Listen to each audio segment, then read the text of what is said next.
everyone. So a couple vlogs ago, I asked you to ask me anything you wanted, and you did. So I don't know how long this is gonna go or if this is gonna be the first of a couple. I have the comments pulled up on the screen here, and I'm just gonna scroll through and start answering questions. If it looks choppy, it's because I am going to cut it as I waste time scrolling through, and I will jump right into the questions. So let's see what y'all want to know. Biggest question, I think, was when is the puppy coming? Okay, first of all, definitely his name is Rowdy. I won. I told you that was going to happen. The puppy is getting picked up on November 29th or 30th, I believe, and is coming home on the 30th, I think, is the exact date. So stay tuned. You will be seeing a lot of Rowdy at the end of this month. I'm so excited and slightly nervous. Like, what are we thinking? It's like having a baby. Oh well, it's done. It's happening. We are not backing out. Everyone is very excited, but I'm thinking, oh my God, what are we doing? Okay, this got asked a lot, and I'm happy to answer it. I understand the curiosity, even though technically it's nobody's business, but I get it. A lot of people are just naturally curious. So the big question is, what does Michael do for a living? Why is he at home? It's kind of funny to see some of the rumors that are floating around the internet. Some of them are kind of actually off-putting. But anyway, so yes, Michael is an attorney. He's not always been an attorney, but he has been an attorney his entire adult life, and he will continue to keep his law license current. But many of you know that he was a litigator, a trial attorney, if you will, for his entire career. And the last 10 to 15 years of his career, he traveled a good portion of that time. I think the last maybe decade or so, he was traveling about 40 some odd weeks of the year he was gone. And we realized, especially in the last few years of his career actively practicing law, that he was missing a lot of the kids' lives. And we realized that as a family, Michael and I wanted to make some sort of career change where he would be able to not miss out on the rest of our kids' lives, the few years we had left with them in the home. So you know that we live very strict. We have decided from the get-go of our marriage to live according to a very strict budget.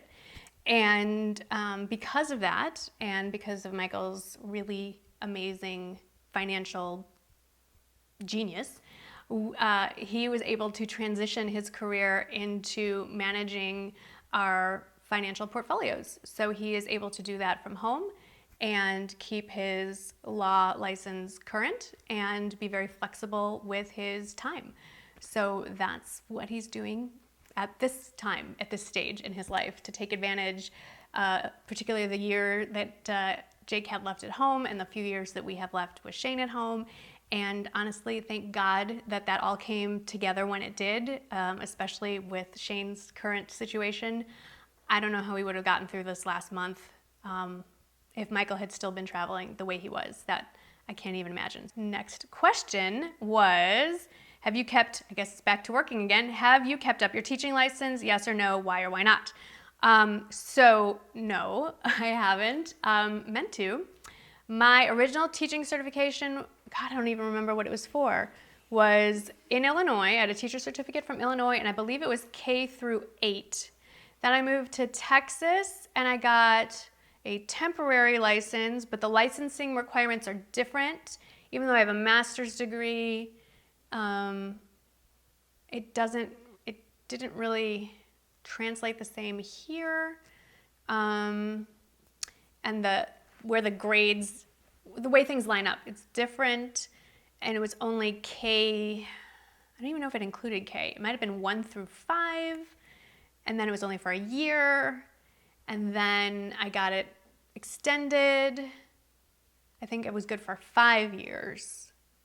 And I believe it was only grades 1 through 5. But then to continue it, I had to keep up with my continuing education. And since I was no longer teaching, I had young kids at home. I really didn't have access to in-service. You have to remember this was before the internet really kicked off. And so it was a little more difficult and kind of expensive since I wasn't associated with a school district anymore to go find an in-service where I could sit for, 6 hours a day and go take a class. So I did let my license expire, which is too bad because I just missed the lifetime teaching certificate where I could have segued into that and never had to do anything to renew it as far as I know. No, I probably still would have had to take continuing education.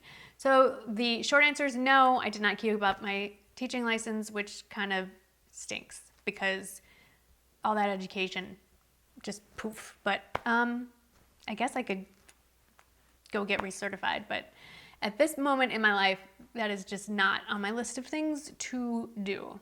But you never know. Lots of questions about Jake. How is he doing? How is he handling all this stuff? I was gonna say a bad word. All this stuff that's going on back here when he's over there. The nice thing about being a teenager is you're pretty self-absorbed. So I think Jake's pretty, involved. Obviously he was sad, very sad. When Bosley died, that was maybe the hardest phone call I've ever had to make in my life. He was very upset. And I know he was pretty upset when Shane got sick, especially because Michael had gone out to Oxford to see Jake.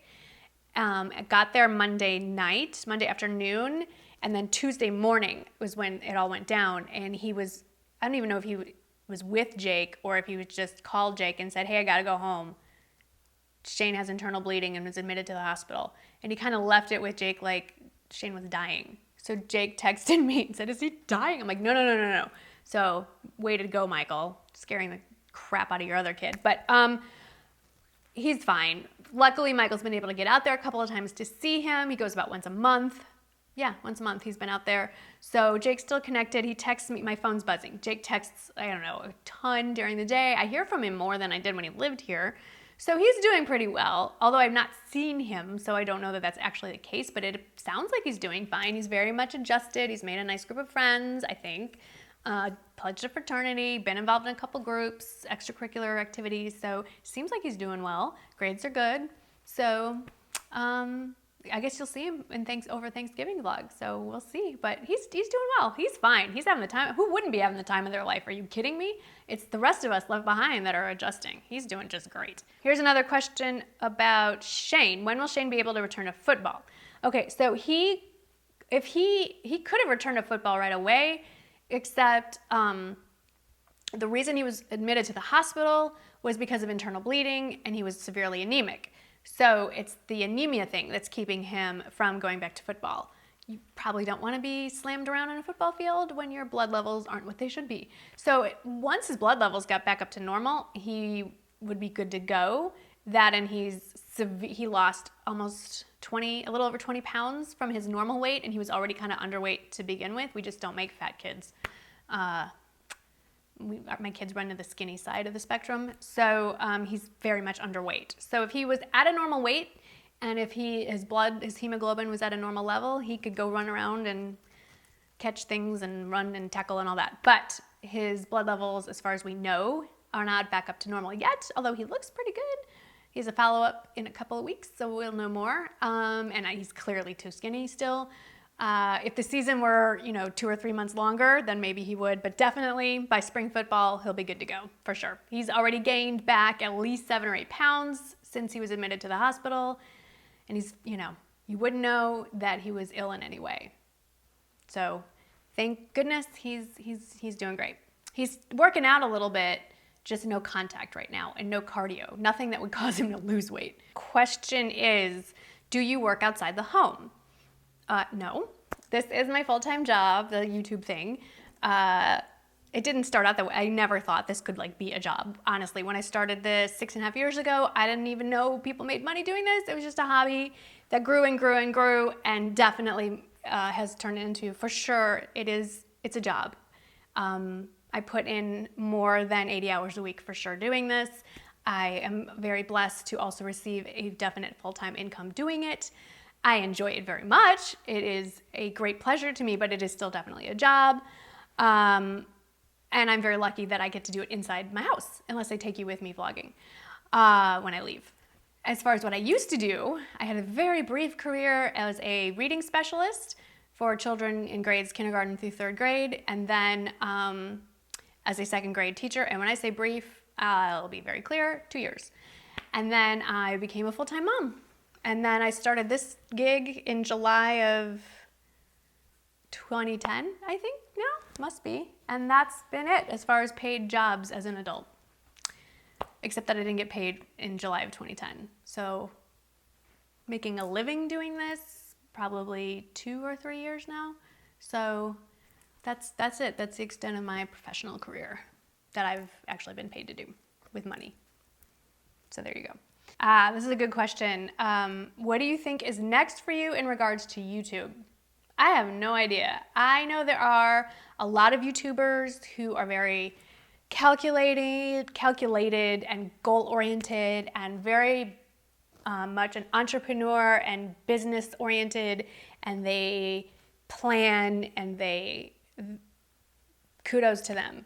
I am just, whatever comes my way, I am very grateful, and everything just sort of falls into my lap. Like, I have never reached out to a company. I have never contacted anyone looking for anything. I just get random emails and then stuff happens.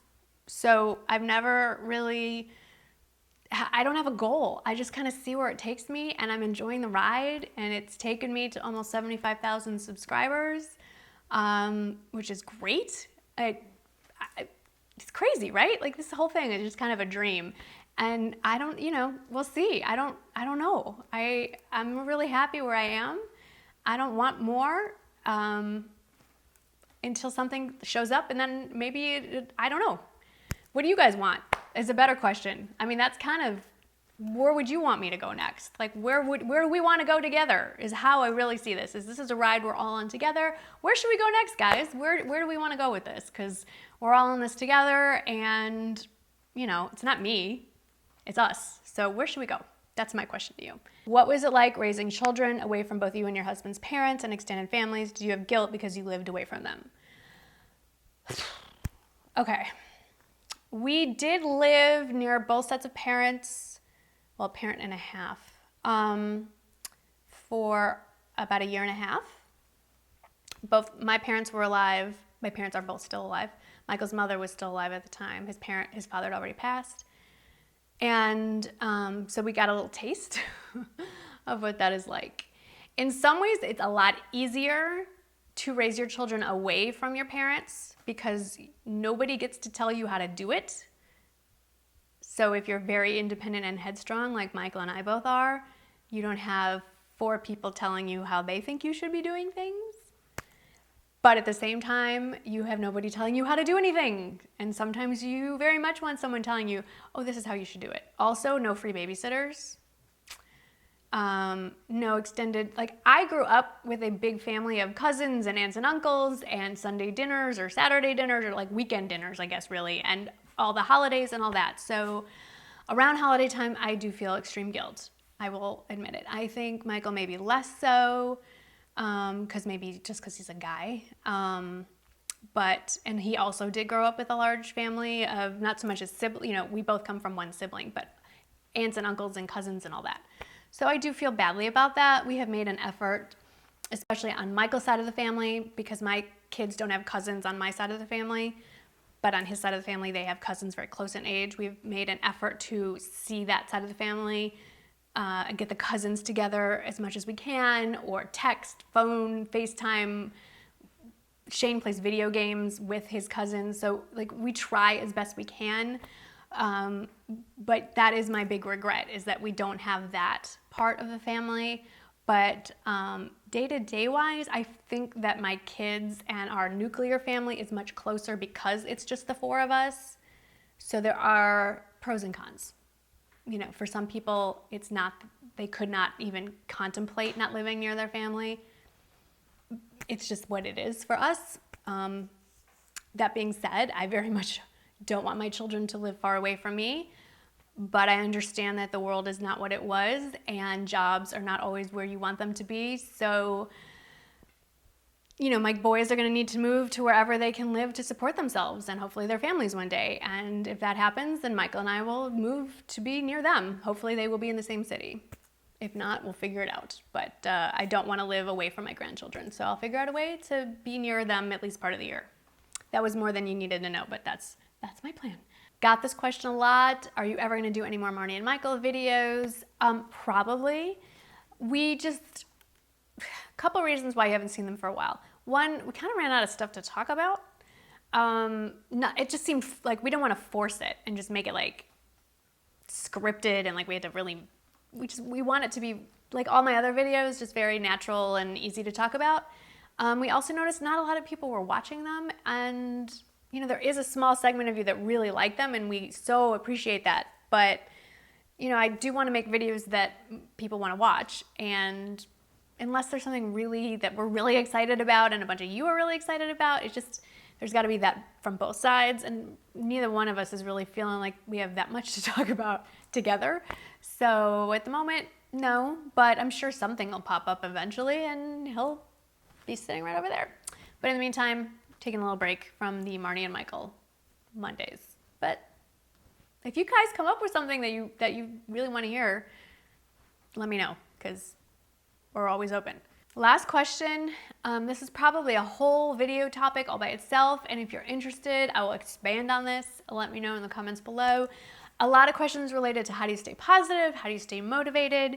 I'm very much a believer in it's a mindset. You can look at the world in a positive way, you can look in the world in a negative way. It's a glass half empty or half full thing, and it's 100% a conscious decision, and sometimes you really have to make it a conscious decision.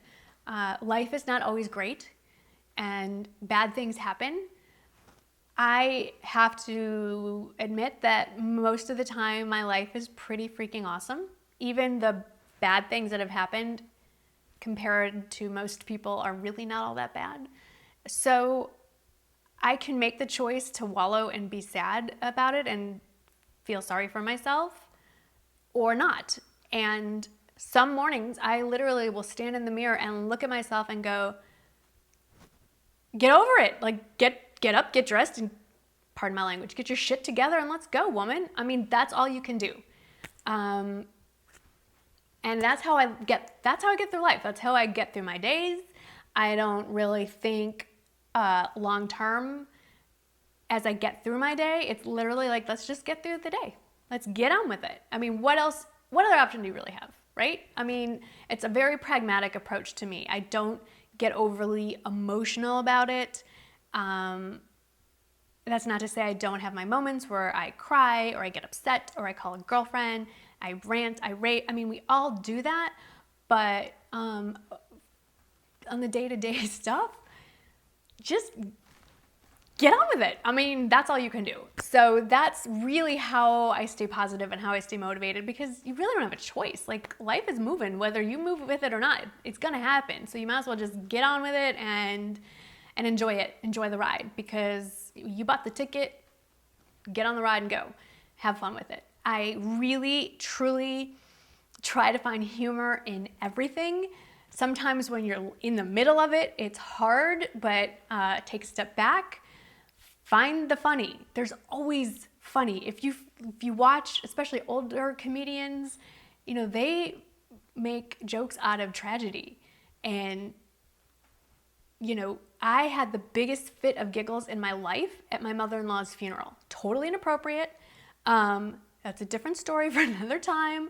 But like, that's a normal human response, is you laugh at some of the most inappropriate times in life. But that's how you get through things. You can choose. It is a conscious decision to choose how you want to react to something. And I try as often as I can to choose the funny, to find the humor. Because what is your other option? To be sad? Why? So that's how I go. Does it work 100% of the time? No. Are there days where I stay in bed, don't get dressed, get my kid to school, go back in bed, stay in my pajamas and mope? Yeah, but those are days I don't vlog, so you don't get to see it. But 99% of the time, you know, you get on with it.